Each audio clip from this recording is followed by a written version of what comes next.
Why do you say that UFOs are as real as the airplanes flying over our heads? Well, because I know that they are. And they've been visiting this planet for thousands of years. In July 2024, a bright, luminous UFO was caught on camera hovering above the surface of the ocean in Tampa, Florida. The UFO, which appeared circular in shape, emitted a strong light that illuminated the ocean below. The unusual sight was captured by several witnesses who were left perplexed by the object's presence and behavior. In a schoolyard with about 20 other men, and we saw a bright light just above the treetops. It changed color, and then it stayed there for a while, and then it disappeared into the distance. The intense light it emitted seemed to focus directly on the ocean surface, sparking questions about what it might have been doing there. Some speculated that the UFO could have been collecting something from the water, or perhaps performing some unknown operation. The nature of the light and its hovering position above the ocean raised further intrigue, as there was no clear explanation for its purpose. Was it a scientific device, or was it something far beyond our current understanding? I am a 100% believer in UFOs. One of the most common criticisms of UFO footage is its persistent blurriness. Despite advancements in camera technology, most UFO videos and photos remain grainy and unclear. This lack of sharpness frustrates those looking for definitive proof, often sparking debates about the footage's authenticity. If a big UFO came now, we walk outside and over Westminster, there's a spaceship hovering. I wouldn't be the least bit surprised. Skeptics argue that it's difficult to determine whether these objects are truly extraordinary or simply misidentified conventional ones. However, a recent video shared by Zona Desconesa is being touted as some of the clearest evidence of a UFO to date. The individual behind the video uploaded it to their YouTube channel, explaining that they had just left a bakery on Sunday, July 21st, when they noticed a mysterious object hovering above Catawba. Unable to identify it, they quickly grabbed their Nikon B700 camera, equipped with a 60x zoom. Stopping their car, they began recording, unaware that their camera's capabilities would result in some of the sharpest UFO footage ever captured. UFOs are frequently reported to be hiding in or near clouds of an alleged metallic disc nestled in the clouds above Lake Cote, Costa Rica. Even with advancements in smartphone technology, capturing clear images of UFOs remains a challenge. While smartphone cameras boast impressive megapixel counts and advanced software, their small sensors and lenses present limitations. Small sensors capture less light, making it harder to produce clear images, especially in low-light conditions. Similarly, small lenses lack the clarity and focus of larger, dedicated camera lenses. In most UFO sightings, witnesses are caught off guard and rely on their smartphone cameras to document the event. However, smartphones generally lack strong zoom capabilities, leading to blurry footage. Unlike optical zoom, which uses lens adjustments to magnify an image, digital zoom simply enlarges the pixels, resulting in a loss of detail. This makes it especially hard to capture distant objects like UFOs in clear detail. Shutter speed is another important factor in photographing fast-moving objects. Most smartphones offer limited control over shutter speed, and their default settings may not be fast enough to avoid motion blur.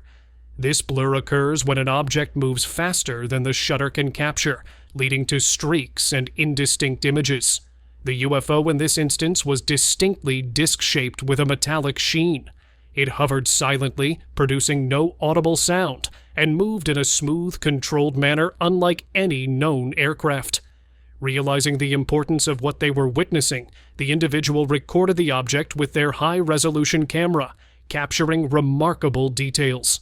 By zooming in and focusing on the edges and subtle movements of the UFO, they ensured that every possible feature was documented. The video is currently making waves on social media due to its astonishingly clear footage. The disc-shaped UFO is visible in sharp detail, with its metallic surface gleaming under the urban lights. Unlike the typical blurry, low-quality UFO videos, this footage allows viewers to clearly observe the object's shape, texture, and movements, leaving little room for ambiguity. Many are calling this clear footage a major breakthrough in UFO documentation. For decades, most UFO videos have been plagued by poor quality, fueling skepticism and hindering serious scientific study. This video's clarity offers researchers a rare chance to examine a UFO in detail, potentially pushing forward our understanding of these enigmatic phenomena. The high-resolution footage also strengthens its credibility. Skeptics often dismiss UFO sightings due to the lack of clear evidence, but this video challenges those doubts.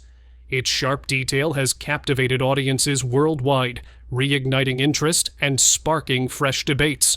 For many, it serves as compelling evidence that UFOs merit serious attention. Brazil has a long history with UFO sightings, dating back to the 1950s, with some of the most notable reports emerging from that era. The country has been recognized as a hotspot for unexplained aerial phenomena, and Curitiba is no exception. Early sightings in the region often involved reports of unusual lights and objects in the sky, which piqued both curiosity and fear among locals. Over the past decade, sightings in Curitiba have increased dramatically, drawing more attention from the public and UFO researchers alike. These recent reports stand out for their frequency, consistency, and the detailed accounts provided by witnesses. Unlike the sporadic sightings of the past, this modern wave has spurred more organized efforts to document and understand these phenomena. One of the most intriguing aspects of the UFO sightings in Curitiba is the consistency of eyewitness reports. Numerous individuals have described seeing disc-shaped, spherical, or triangular objects exhibiting behaviors that defy conventional explanations. These objects are often reported as moving at incredible speeds, hovering silently, or performing abrupt directional changes impossible for known aircraft. Several high-profile incidents have added credibility to these accounts. In 2018, for example, a prominent local businessman reported seeing a disc-shaped UFO hovering over the city. In another notable case from 2020, a group of hikers, including a retired Air Force pilot, witnessed a large glowing sphere emitting pulsating light. They described the object performing maneuvers that no conventional aircraft could achieve, further bolstering their credibility. The surge in sightings has prompted local researchers to intensify their efforts. Groups such as the Brazilian Center for Flying Saucer Research have been actively investigating the reports, conducting interviews with witnesses, and analyzing footage and photographs. So far, their investigations have found no evidence of hoaxes or misidentifications of conventional aircraft. The scientific community has shown increasing interest in the sightings over Curitiba. While mainstream scientists often approach the phenomenon with skepticism, the sheer volume and consistency of reports have prompted calls for a more systematic investigation. Some researchers have proposed using advanced monitoring tools, such as infrared cameras and radar systems, to collect high-quality data and better understand these mysterious objects. Public attitudes toward UFO sightings in Curitiba have shifted over time. Initial reactions were often met with doubt or fear, but the credibility and frequency of recent reports have led to greater acceptance. The phenomenon is now frequently discussed in public forums and local media, reflecting a community that is becoming more open to the possibility of advanced visitors. One of the most fascinating and scientifically important aspects of UFO sightings is the reported electromagnetic effects. These include disruptions to electronic devices, power failures, and unusual magnetic field readings, offering a compelling area for further research. The link between UFOs and electromagnetic disturbances is not new. Accounts dating back to the early 20th century have documented instances where UFO sightings coincided with unexplained electromagnetic phenomena. More recently, numerous credible reports describe encounters in which UFOs appeared to cause significant electromagnetic disruptions. Evidence of electromagnetic effects linked to UFO sightings include scorched vegetation, damaged electronic components, and residual magnetic anomalies. At around 8 p.m. on February 26, 1975, two individuals witnessed an unusual aerial phenomenon while camping near Lake Sorell in Tasmania, Australia, during a fishing trip. According to the report, the primary witness, referred to as Mr. Smith, and his friend initially observed 3 objects emerging intermittently from the clouds, leading them to speculate that they were watching an airplane. However, as they continued observing, it became increasingly clear that these were no ordinary aircraft. Mr. Smith urged his friend to focus on what he was seeing. They eventually concluded they were observing 2 large, unidentified flying objects, accompanied by a smaller one. The objects appeared to be heading toward Lake Sorel and paused over Dog's Head Point. After briefly being obscured by clouds, they reappeared and moved in the direction of Mount Penny. As the objects disappeared into the distance, they noticed a crimson, pulsating light on the underside of each craft, with a series of reddish-orange lights encircling their edges. Moments later, they realized one of the objects was moving toward them. At first glance, they estimated the object to be between 2 and 2.5 miles away. Within seconds, it had closed the distance to just over a mile and hovered roughly 500 feet above the lake. At such proximity, the object appeared to be at least 200 feet wide. Suddenly, a powerful light burst from the craft, illuminating the surface of the water beneath it. The brightness was so intense that the observers reported experiencing eye discomfort when looking at it for too long. The light then moved in a sweeping arc, leading Smith to comment that it appeared to be systematically scanning the waters, confirming that the beam was under intelligent control. At that moment, the 2 men noticed the car radio, which they had been using due to issues with their own device, suddenly emitting loud, chaotic static. Smith reached over to adjust the dial, trying to tune into another station, but only static could be heard. Shortly afterward, the light abruptly disappeared. It accelerated rapidly and disappeared at an extraordinary speed. Checking his watch, Smith noted it was 9:30 p.m., meaning the encounter had lasted about 45 minutes. Less than a month later, on the evening of March 14th, another UFO sighting occurred near Lake Sorel. During this event, Mr. Nape, his 2 sons, and their 2 friends observed an unusual luminous object near their campsite, about a mile from the lake. The witnesses described the object as football-shaped or oval, approximately 50 feet wide. It emitted a glowing yellow light from its underside, which grew brighter as its speed increased. The mystery of Lake Michigan. Over time, reports of UFO sightings have steadily increased in the state of Michigan. According to records from Michigan UFO Central, a particularly notable event took place on the night of August 15, 1970, around 10:30 p.m., near the town of Good Heart. On that evening, an individual staying overnight at their parents' house suddenly felt an overwhelming urge to drive to the shores of Lake Michigan. The night sky was exceptionally clear, making it ideal for stargazing. While scanning the heavens, the individual noticed an unusually bright object moving across the sky. They quickly realized they were witnessing something extraordinary when the object began descending in a deliberate path. Using a telescope, the witness focused on the object, revealing intricate details. It had a distinct circular shape, adorned with lights in shades of orange, yellow, green, and blue. On one side, there was a window that emitted light to the opposite side. Through the window, the observer could see figures moving inside the craft, appearing to operate some sort of control console. The object descended further and came to rest near the water's edge, roughly 100 feet from the observer. They remained in place, watching intently. After about 15 minutes of inactivity, curiosity got the better of them, and they decided to approach the mysterious craft. As they moved closer, the air around them grew noticeably warmer. At a distance of approximately 50 feet, the observer stopped abruptly upon hearing a metallic sound. Despite the darkness, the craft emitted enough light for them to see a ramp emerging from its side and extending to the ground, though no visible opening could be seen. Driven by an unexplainable urge, the witness moved toward the craft, ascending the ramp. As they neared the craft, it appeared to shift before their eyes, as if disintegrating while simultaneously revealing an opening on its side.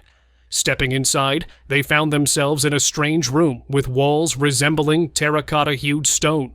The space was softly illuminated by a glow that seemed to emanate from within the walls themselves. Interestingly, other individuals who claim to have been inside UFOs have also described stone-like interiors and walls that produce their own light. The witness noticed the room felt unusually cold, and the air carried a distinct scent of cinnamon and sage. Choosing a direction, the individual turned left and continued down the corridor. As they walked, the aroma of cinnamon and sage grew stronger. Eventually, they reached a door blocking their path, and at the same moment, another door behind them began to close. Looking down, the observer saw a transparent section of the floor, giving them a clear view of the Big Rock nuclear plant and a portion of Lake Michigan. The experience left them with more questions than answers, adding another layer of mystery to the legend of Lake Michigan. This incident is particularly notable due to its proximity to a nuclear facility, a detail often associated with many UFO encounters. At one point, the observer noticed what appeared to be a window-like plate embedded in one of the walls. Peering closer, he saw several strange humanoid figures with disproportionately large heads. They appeared to be standing at some sort of control panel, completely absorbed in their tasks. Each figure was clad in a form-fitting suit that emitted a faint blue glow. As he continued to watch, one of the beings suddenly turned and made direct eye contact with him. He could now clearly make out their facial features: large, deep-set eyes, an absence of a discernible nose, and remarkably flat cheeks. Then things took an even stranger turn. He experienced a vivid mental image of himself as perceived by one of the entities. Suddenly, he was escorted by one of the beings into a separate room and seated in an unfamiliar chair. While seated, he experienced rapid, fleeting 3D mental images of various objects, though he retained only fragments of these impressions. One of the entities approached him with a mysterious cube containing a translucent fluid and instructed him to drink it. In an instant, he found himself back at the water's edge, just outside the strange craft. On the night of March 8, 1994, an unusual event unfolded over Lake Michigan, with strange lights seen in the sky across a 200-mile span. The incident prompted numerous reports from the public to the police and the Mutual UFO Network, including calls from police officers themselves. Over 100 people are estimated to have witnessed the mysterious luminous phenomena above one of North America's most enigmatic lakes. The first individuals to spot the strange lights that evening were Darl and Holly Graves, along with their son Joey, at their home in Holland. At around 9:30 p.m., Joey described getting up from his seat, walking to the couch, and looking out the window above the barn across the street. He saw 6 lights moving through the sky, which he described as red and white in color. In 2019, she was certain the lights she saw were not helicopters. They were unlike anything she had ever encountered before. She described them as spherical, bright white, with sharp, well-defined edges. After a period of calm, the lights suddenly disappeared. Jack Bouchon, a meteorologist with the National Weather Service, was the only witness to the events that night. He was working alone at the Weather Service office in Muskegon on the night in question. The evening began like any other, with no unusual events to report. However, the Ottawa County dispatcher soon received multiple calls reporting strange and unusual lights in the sky. Seeking clarification, they asked if any meteorological conditions could explain the phenomenon. In response, Bouchon focused on the radar system, manually taking control. He later told the media that the radar could be used much like a spotlight. Not long after, he successfully detected an object on the radar. Initially, there was just one object, moving steadily at around 100 miles per hour. But as he watched, he noticed the object suddenly stop and hover in place. Without warning, the object rapidly ascended to 5,000 feet before continuing to 10,000 feet, rising vertically. Michigan has seen a notably high number of UFO sightings over the years, with occasional spikes in such encounters. One particularly intriguing event occurred during the spring of 1966, when there were multiple reports of sightings involving identical spacecraft. On March 31, 1966, near Vicksburg, a notable incident took place. According to the investigation, Jenno Udvardi was driving home in the early hours after completing a late shift at work. As he reached the top of a hill, he unexpectedly noticed a strange group of lights on the road. Initially thinking the lights came from an ambulance, he assumed there had been an accident or collision, causing him to slow down. As he got closer, around 10 feet away, he suddenly realized that what he had thought was an ambulance was actually a disc-shaped object hovering just above the road. Despite recognizing the shape of the object, the brightness of the lights was so intense that it concealed further details. So, what are your thoughts on this? Let us know in the comments below and stay tuned for more content.